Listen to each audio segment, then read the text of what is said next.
তো দেখো গিয়েছিলাম আজকে রাম ঠাকুর মন্দিরে, আর রাম ঠাকুরে আজকে উৎসব ছিল ওখানে। তো এইমাত্র ঘরে আসলাম, আর ওরা এখন টিউশন যাবে, 5:30টার সময় টিউশন আছে ওদের। আর কালকে ছেলের ইংলিশ পরীক্ষা, কালকের থেকে পরীক্ষা আরম্ভ হবে,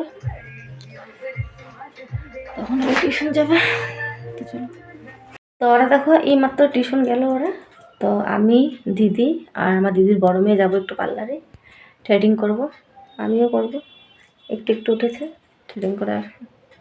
তো এখন যাচ্ছি থ্রেডিং করবো সবাই মিলে। তো দেখো থ্রেডিং করে আমরা চলে আসলাম, আর আছি এখন দিদির ঘরে আসলাম। তো যাবো একটু পরে দিয়ে যাবো দিদির ঘর থেকে। তো আজকের মতন ভিডিওটা এখানে শেষ করি, আজকের মতন টাটা।